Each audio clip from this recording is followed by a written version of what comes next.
तो मैम, सबसे पहले तो आपका बहुत-बहुत स्वागत है और आज मदर्स डे की बहुत-बहुत शुभकामनाएँ धन्यवाद सर। कि आपके सुपुत्र ने पूरे उत्तराखंड बोर्ड में इंटरमीडिएट में नंबर 1 रैंक हासिल किया है, पूरे उत्तराखंड टॉपर हैं।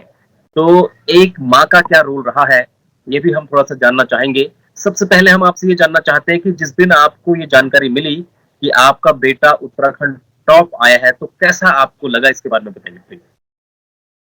इतनी खुशी हुई कि सर बता नहीं सकते, शब्दों में बयां नहीं किया जा सकता खुशी को।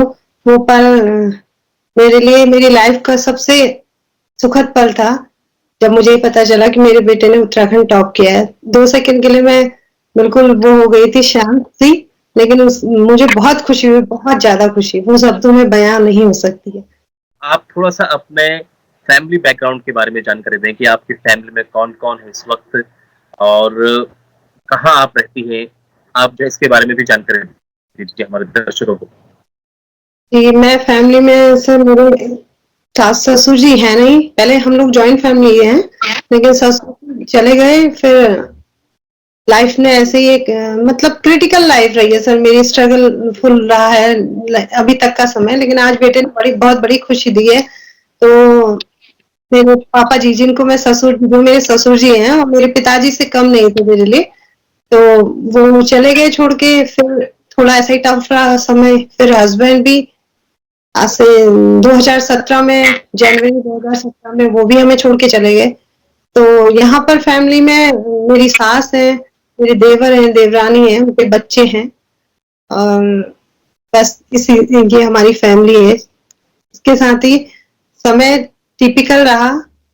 2017 से टाइमिंग बड़ी टफ चली। कुछ समय ऐसा रहा कि खुद को संभालना मुश्किल था, लेकिन उस मुश्किल वक्त में क्योंकि बेटा बहुत छोटा था, तो बेटे ने भी मुझे संभाला, या यूं कहूँ उस समय उसने मुझे संभाला, फिर मैंने उसे संभाला। इस तरीके से एक दोनों को सपोर्ट करते हुए आज हम यहाँ पहुंचे हैं। और चलिए, आज रिजल्ट क्या बिल्कुल हमारा। संघर्ष था, जो आपकी मेहनत थी, जो आपका पेशेंस था, वो आज उसी का रिज़ल्ट है कि आज बेटे ने पूरा उत्तराखंड टॉप किया है। आपने जैसे कि आपने जानकारी दी कि आपके हस्बैंड इस जो दुनिया से चले गए, ससुर जी चले गए। ऐसे में बहुत एक मुश्किल एक फीमेल के लिए होता है, महिला के लिए। खासकर उस चैलेंज को, उस एक एक पेनफुल और एक स्ट्रगलिंग जो टाइम था, उसको आप बहुत अच्छे से समझ सकती हैं। ऐसे में मतलब कैसे आपने अपने आप को स्ट्रॉन्ग किया, मजबूत किया? थोड़ा उसके बारे में भी जानकारी दीजिए प्लीज़। स्टार्टिंग सर, मैं भी एक महिला हूँ, आम महिला हूँ। एक माँ को कहते हैं ना कि माँ जब आ जाती है अपने पे, तो फिर बच्चे के लिए वो कुछ भी कर गुजरती है। तो मैं भी एक आम महिला की तरह थी, और रही मैं 1-2 साल सॉफ्ट थी। तो ऐसा लगता था कि क्या हो गया लाइफ में सडन सब कुछ। और मेरी कंडीशन कुछ ऐसी थी कि मैं अपने हस्बैंड के बिना एक स्टेप, एक सुई एक दिन का उठाना भी मेरे लिए बहुत टफ था, क्योंकि पहले से ही फैमिली में रही मायके से, तो सबका प्यार मिला था। तो बिना पूछे कुछ नहीं करना, और सब कुछ उनसे पूछ के करना, या वो पूरे मुझे बहुत सपोर्ट करते थे। फैमिली यहाँ भी मुझे बहुत सपोर्ट मिला। तो सडन लाइफ में ऐसा हो जाना, और फिर ये सारी चीजें होना, इसके बाद समाज में जाना, मतलब एक टाइम तो ऐसा आया था कि लग रहा था कि नहीं जीना है, मतलब ना जिए तो अच्छा है। क्योंकि आप समझ सकते हैं कि एक महिला के लिए कितना टफ होता है ये चीजें। तो धीरे धीरे जब देखा कि 1-2 साल मेरे साथ बड़ा टिपिकल रहा, तब ये सिचुएशन थी कि शायद मैंने दिखाया डॉक्टर्स को, तो उन्होंने बोला कि आप अगर ये हालत रही तो आप डिप्रेशन में जा सकती हैं। तो बेटे ने मुझे संभाला, और बेटे ने संभाला, उसके बाद फिर ऐसे ही हमने देखा कि भूख तो हमें लगी रही है, खाना हमें खाना ही है, और कितने टाइम तो कोई हमारी हेल्प भी करेगा, तो सेल्फ। और इसमें ऊपर वाले का भी एक रोल रहा। मेरे ससुर जी ने मुझे बहुत मोटिवेट किया था कि आपको जॉब करनी है। मैं पोस्ट ग्रेजुएशन के बाद मेरी शादी हो गई थी, 21वें साल में शादी हो गई थी, तो इसलिए ससुर जी की इच्छा थी, फैमिली में सब कुछ अच्छा चल रहा था, ससुर जी की इच्छा थी कि मैं जॉब करूं। तो उस समय हर्ट भी हुआ कि फैमिली में सब कुछ अच्छा है और ससुर जी कह रहे हैं कि आप जॉब करो। हालाँकि मैंने उन्हें ससुर जी कभी नहीं कहा, पापा जी ही बोला। तो फ़ील हुआ। उस समय ऐसा लग रहा था कि अगर छोटे भी अमाउंट में मेरी कहीं जॉब लग जाएगी, मैं कर लूँगी। बट फिर उन्होंने बोला तो मैंने फिर कॉलेज जॉइन किया, पीजीडीसी किया, उसके बाद देन मैंने फिर जॉइन किया विवेकानंद बालिका विद्या मंदिर। मैंने जॉब करना शुरू कर दिया और जॉब के साथ-साथ ही मैंने बीएड भी कंप्लीट किया, इग्नू बीएड किया। फिर मैं वहीं पर अभी विवेकानंद में ही हूँ। तो वो उनका आशीर्वाद कहें या उनका मोटिवेशन मेरे साथ था। अगर सडन मुझे ऐसा मेरी लाइफ में इतना बड़ा हादसा हुआ या कहीं जो भी था, अगर अचानक मुझे जॉइन करना होता, अचानक मुझे जाना होता, तो मेरे लिए बहुत टफ होता। तो उस समय मेरे पापा जी या मेरे ससुर जी की कही हुई बातें जो मुझे हल्की बुरी लगी थी, लेकिन आज वो मेरे लिए उनका आशीर्वाद से कम नहीं है। तो उन्होंने भी मुझे बहुत मोटिवेट किया, तो मैं कहीं न कहीं हर पल उन्हें याद करती हूँ और वो मुझे बहुत सपोर्ट करते थे, साथ ही हस्बैंड भी। तो समाज में निकलना तो बहुत टफ था, उस समय लगता था कि हमसे क्या अपराध हो गया, क्या गलती हमने ऐसी कर ली। लेकिन धीरे-धीरे अपने को स्ट्रॉन्ग किया, अगर नहीं करेंगे तो आप समझ सकते हैं कि एक महिला के साथ समाज में थोड़ा अगर वो टाइट नहीं रहती है या अपने सेल्फ रिस्पेक्ट के साथ समाज में नहीं जाएगी, तो फिर थोड़ा-सा टफ हो जाता है जीवन। तो इसलिए महिला को स्ट्रॉन्ग बनकर सब कुछ करना पड़ता है। फिर मेरे पास तो ज़िम्मेदारी थी, मेरा बेटा या यूपी ही उसने मुझे संभाला भी, तो मुझे बखूबी आगे आना था और कुछ फिर मैंने कुछ भी नहीं सोचा। मैंने कहा ये है और इसके लिए मुझे आगे बढ़ना है और इसके पीछे मुझे लगना है। तो इस तरीके से मैंने समाज को अभी भी कहें तो एक नारियल की तरह बनना पड़ता है, एक महिला को बनना ही पड़ता है, अदरवाइज़ फिर दिक्कत आ जाती है इसमें। आप क्या चाहते हैं कि आपका बेटा क्या बने? भविष्य में कौन से क्षेत्र में जाए? आपकी क्या इच्छा है? आपके कोई सपने भी हैं अपने बेटे को लेकर जैसे के? एक माँ होने पहले के तो नाते। मैं पहले तो मैं यही कहना चाहूँगी कि समय के साथ हम लोग हमें चेंज होना पड़ेगा। माँ को भी चेंज होना पड़ेगा कि हम अपनी इच्छाएँ बच्चे पर थोपें, तो ये सही नहीं होगा। और हर माँ यही चाहेगी अपने बच्चे की खुशी। बच्चे की खुशी से ज़्यादा एक माँ के लिए कुछ भी नहीं होता है। तो आज आप नई शिक्षा नीति की बात भी करते हैं, तो नई शिक्षा नीति भी कह रही है कि बच्चा अपने इंटरेस्ट के अकॉर्डिंग आगे बढ़े और मैं तो पहले से ही चाहती थी कि मेरा बच्चा इंटरेस्ट के अकॉर्डिंग कि जब वो जॉब कर रहा है, जिस फील्ड पे गया है, उसको उसमें इंटरेस्ट ही नहीं है, तो फिर वो अच्छा नहीं कर पाएगा, उसको वो खुशी नहीं मिल पाएगी। तो मेरा तो ये मानना है कि वो अपने इंटरेस्ट के अकॉर्डिंग ही आगे बढ़े। इंटरेस्ट की बात करें तो 10th में अगर मैं देखूं तो मुझे तो डर था कि बायो मैथ्स दोनों लिया है नहीं कर पाएगा, बट बच्चे ने यही कहा कि मम्मा आपको मेरे पे बिलीव नहीं है। तो मैंने कहा बिलीव तो मुझे अपने से ज्यादा आप पर है। तो अपना इंटरेस्ट था, दोनों सब्जेक्ट पढ़े और आज अच्छा रैंक पे लेके आया बच्चा। तो मैं यही चाहूंगी कि बच्चा अच्छा बने और अपने इंटरेस्ट के साथ आगे बढ़े, एक अच्छा इंसान। तो आज आज मदर्स डे के मौके पर आप क्या कुछ संदेश समस्त जय माताओं को देना चाहेंगे अपनी तरफ से, अभिभावकों को भी? जी, मैं तो यही कहूंगी कि माँ का स्थान होता है। माँ हमारी पहली अध्यापिका भी है, पहली टीचर हमारी माँ ही है, पहली पाठशाला हमारा परिवार है। तो माँ के लिए मैं दो लाइन मैं भी बोलना चाहूंगी कि माँ के रहते जीवन में कोई गम नहीं होता है। दुनिया साथ दे ना दे, पर माँ का प्यार कभी कम नहीं होता। इसके साथ ही सभी माताओं को मदर्स डे की शुभकामनाएं। Happy Mother's Day. बहुत बहुत शुक्रिया मैम, आपने समय दिया, इतना कीमती समय आज के दिन आपने दिया। हम थोड़ी देर आपके बेटे, आपके सुपुत्र पीयूष से भी बात करना चाहेंगे। सबसे पहले तो बहुत बहुत कॉन्ग्रेचुलेशंस हैं, बधाई हैं, आपने उत्तराखंड टॉप किया है इंटरमीडिएट में, यूके बोर्ड में।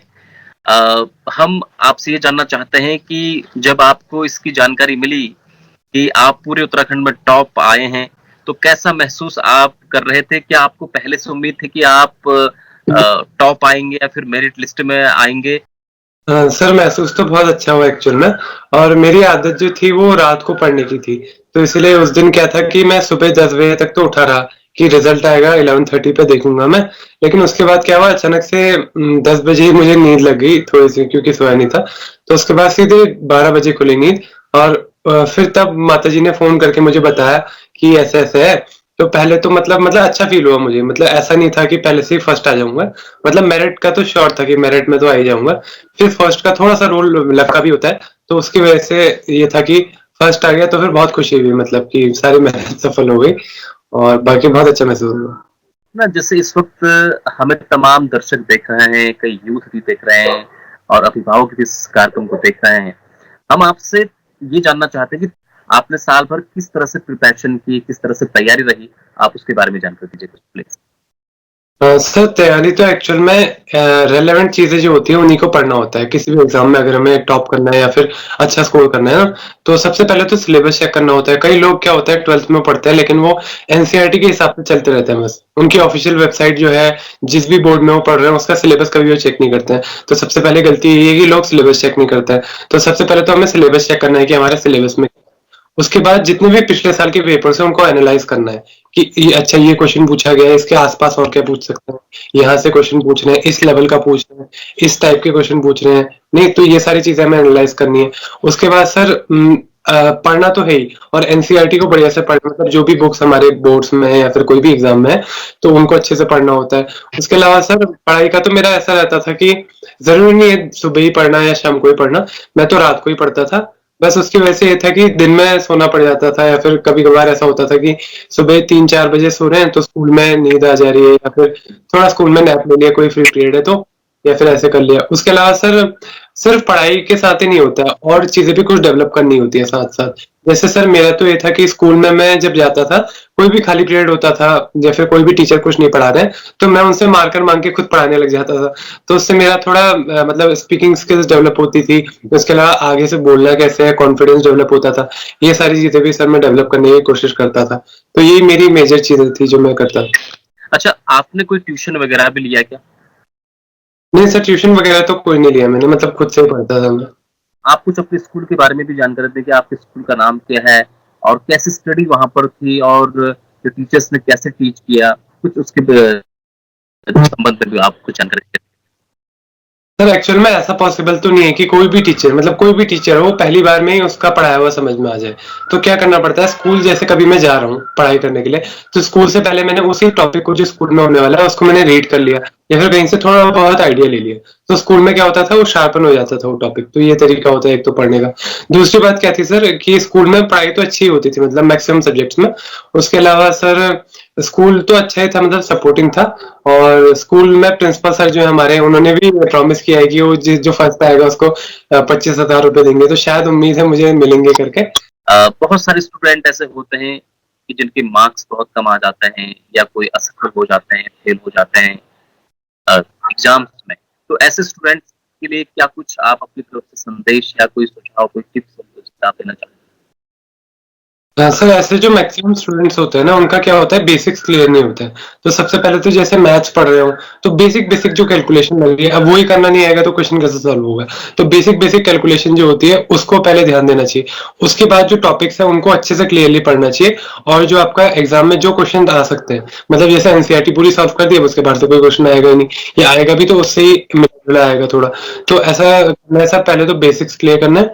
उसके बाद क्वेश्चन प्रैक्टिस करनी है। और या तो कोई भी और टॉपिक है या कोई भी थ्योरी वाला सब्जेक्ट भी है, तो उसमें पहले हमने क्या किया, थोड़ा बेसिक्स पढ़ा उसका कि अच्छा ये इसमें यूज हो रहा है। उसके बाद उसे सर मतलब ये सारी चीजें पॉइंट वाइज हमने उसे पढ़ लिया।